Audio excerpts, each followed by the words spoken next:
Thinking about making a big move to Australia? It's exciting, but let's be real, it's also a bit daunting. How do you even start? Well, stick with us today because we're breaking down it all step by step so you can make your Aussie dream a reality, and trust me, there are a few big surprises along the way. So, step 1 is choosing the right visa. There's no one-size-fits-all visa, so the first step is figuring out which one works for you and your family.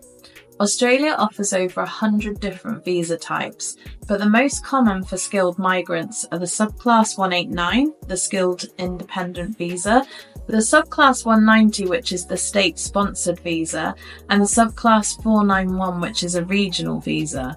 If you have a job on the skilled occupation list, you could be eligible for one of these pathways.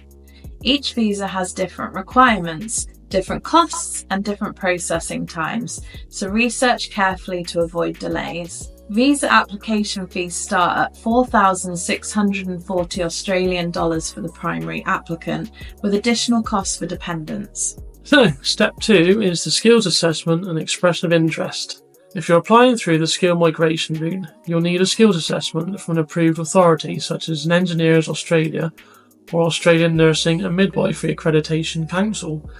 This proves your qualifications meet Australian standards. The process varies by profession. In some cases, you may need additional training or certification.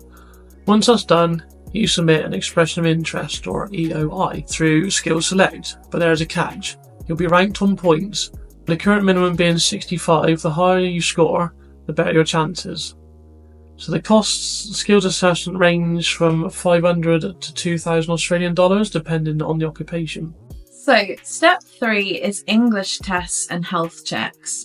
Most visas require an English proficiency test like the IELTS, PTE or TOEFL. Even if English is your first language, don't underestimate this step.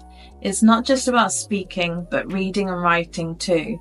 I remember we spoke to an English friend once before and they had failed their English test, and it was because they hadn't listened properly. So they tell you something and you're supposed to write it or repeat it, and they were English but hadn't listened properly and so failed the test. So definitely watch out and don't get too cocky, I would say. Higher scores can even earn you extra points on your visa application. And then there's the health checks. We didn't have ours not so long ago, so we do remember them. Had them onshore. You can also have them offshore before you arrive, again depending on what visa you're coming on. Australia takes biosecurity very seriously, so be ready for medical exams, x-rays and even blood tests. We had lots of different tests and even our kids, so it's quite invasive, and some conditions such as tuberculosis may require further assessment. So IELTS costs around 410 Australian dollars and medical exams can range from 350 to 600 Australian dollars per person. Step 4. Police checks and documents. You'll need a police check from every country you've lived in for the past 10 years. This step often trips people up, so start early. It can take months to process.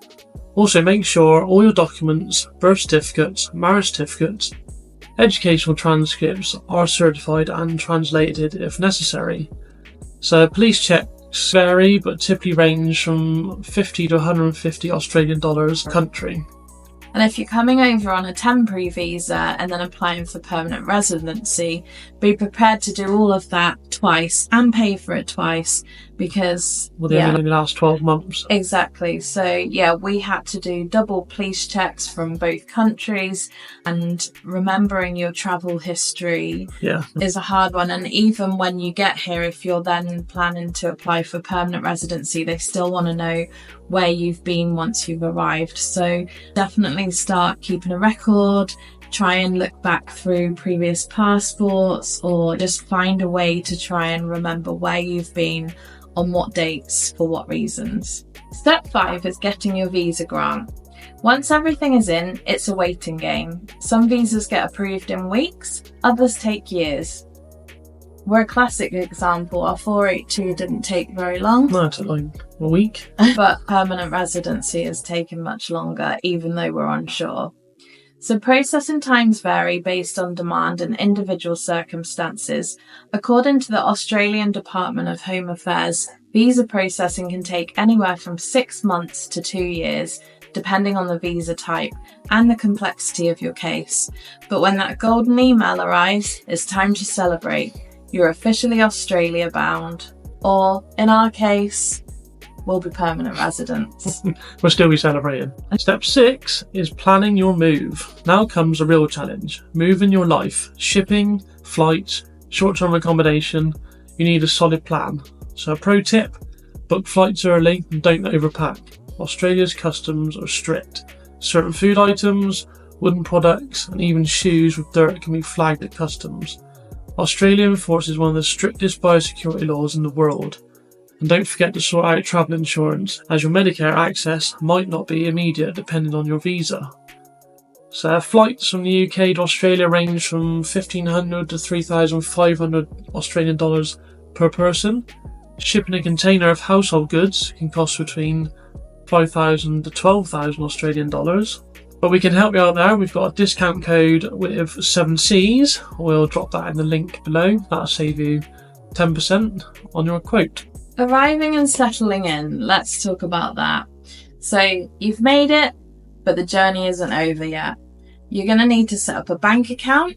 Most banks let you do this before you arrive, but not too far ahead of time.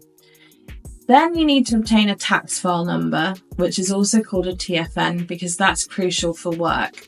However, you can't obtain that until you actually arrive in Australia. The government seem to be able to see, I guess, via your passport that you've arrived in the country, and if you try to apply for one before, you'll definitely get rejected because they know. Yeah, I tried that a few, didn't I, when I arrived, trying to get you set up, and it said, oh, this person's not on shore. And then you'll need to register for Medicare if your visa allows it. Finding a rental can be competitive, with vacancy rates in major cities like Sydney and Melbourne below 1% in 2024. You may need to think outside the box, look at an Airbnb or a hotel just as a short-term rent so that you can get here on shore, start going to inspections, start meeting realtors and try and obtain that property. And check out our other videos on this.